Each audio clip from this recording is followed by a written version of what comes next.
Every human being alive today can trace their story back to one place. This is the story of a continent that gave the world its first heartbeat, and then watched the world turn around and take almost everything else. Colonization, slavery, an estimated $2 trillion drained out through stolen resources and unpaid debt, trillions in help that never quite arrived, and a future that might just be bigger than anyone's told you. We built this video using advanced AI research tools and deep historical and data analysis to get the numbers right, because this story deserves more than guesswork. If it moves you, consider subscribing. Now, let's go back to the beginning. Around 300,000 years ago, in what is now Ethiopia and Kenya and Tanzania, our species took its first breath. Every person on Earth, whether their ancestors ended up in Norway or Vietnam or Peru, can trace their lineage back to Africa. So here's a question people are often too awkward to ask out loud. Why are so many Africans dark-skinned? It isn't mysterious, and it isn't a difference to tiptoe around. It's evolution doing exactly what it does. Near the equator, intense sun meant more melanin was protective. It shielded skin from UV damage. As early humans migrated toward regions with weaker sunlight, natural selection favored lighter skin instead. That's it. That's the whole biological answer. And here's the part the world often forgets. Africa isn't one shade, one culture, or one story.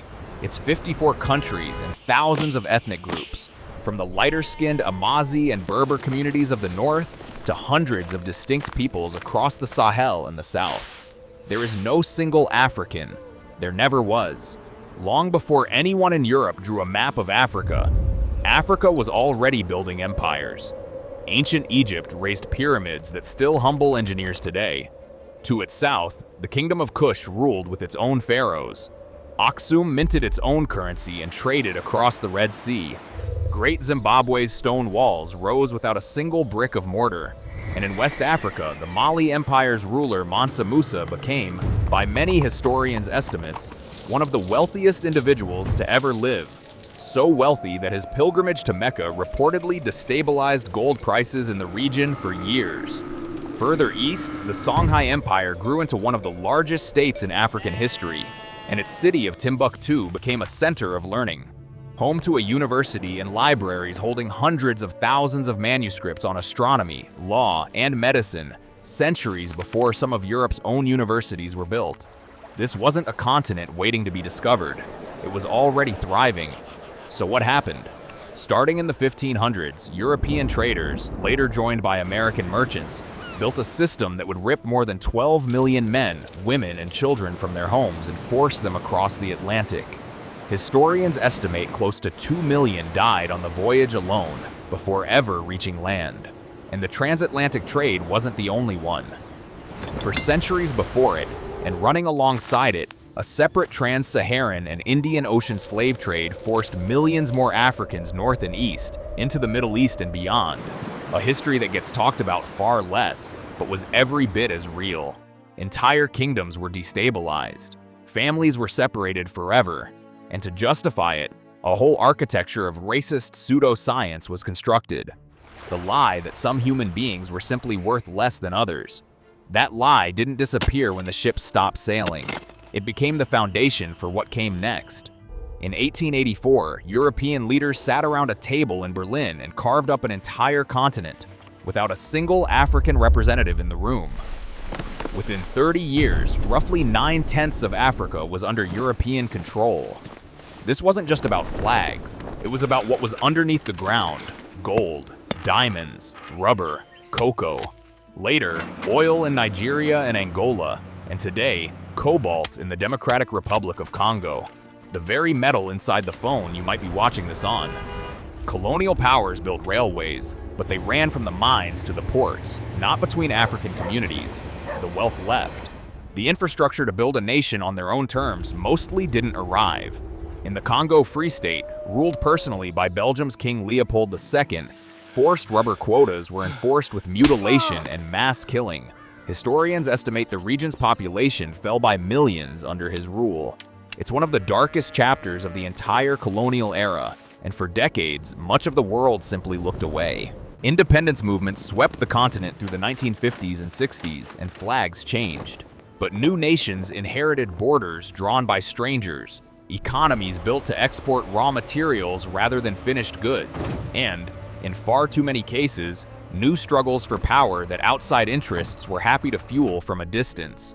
Since 2000 alone, an estimated $1.3 trillion in foreign aid has flowed into Africa, and that's before counting decades of assistance before it.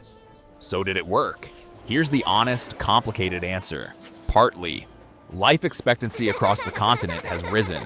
Child mortality has fallen sharply. Some of that is aid working exactly as intended. But ask economists and you'll get a real argument, not a consensus. Critics point out that decades of aid have sometimes propped up governments that had little incentive to build functioning tax systems or accountable institutions, and that money has too often followed politics rather than need. Defenders point to genuine, measurable gains in health and education that would never have happened otherwise. What almost everyone agrees on is this: aid was never designed to replace fair trade terms, debt relief, or the ability of African nations to keep the value of their own resources.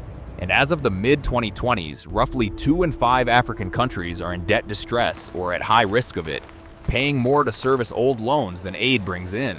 So where does that leave Africa right now, today? The uncomfortable truth is that extreme poverty in sub-Saharan Africa hasn't been shrinking the way the rest of the world's has. Recent World Bank data puts the region's extreme poverty rate at around 46%, and that number was actually revised upward in the latest count, not downward. By some projections, more than 3/4 of the entire world's extremely poor population will live in sub-Saharan Africa or in conflict-affected states. Meanwhile, droughts, debt payments, and shrinking aid budgets are squeezing the exact countries that can least absorb the shock. And yet, this is also a continent posting some of the fastest economic growth rates on Earth, expected to grow around 4% in 2026, with a combined economy pushing towards $7 trillion by the mid-2030s. Mobile banking took off in Africa before it did in most of the West. Tech hubs in Lagos, Nairobi, and Kigali are producing real innovation. Both of these things are true at once. That's not a contradiction. That's the actual, unresolved story. Climate change is making an already hard equation harder. Droughts and floods are hitting farming communities that had little role in causing the crisis in the first place. And that debt burden isn't abstract. In many countries, governments now spend more on interest payments than on healthcare and education combined. Here's the number that should be reshaping every conversation about Africa's future. Its population, roughly 1.5 billion people today, is projected to reach around 2.5 billion by 2050, and by 2100, it could be home to nearly half the world's young people. That is either the greatest opportunity of the century or its greatest missed one, and which future arrives depends entirely on decisions being made right now. Enough classrooms and jobs, and this becomes the largest workforce on the planet, powering growth for decades. Not enough. And the same numbers become the greatest source of pressure the continent has ever faced. Cities like Lagos and Kinshasa are already among the fastest growing urban areas on the planet, and by some projections, could become among the largest cities in the world within this century. What gets built into them? Schools, power grids, jobs, will shape not just Africa's next century, but the world's. Nobody outside Africa gets to decide which future happens. But everybody, everywhere, will feel the outcome. Africa was never the world's charity case. It was the world's origin point, its most exploited resource, and, if the next 70 years go right, quite possibly its future center of gravity. The story isn't finished. It's still being written, right now, by close to 1.5 billion people who never asked to be reduced to a headline. If this gave you a fuller picture, subscribe for more. And let us know in the comments what part of this history you'd never learned before.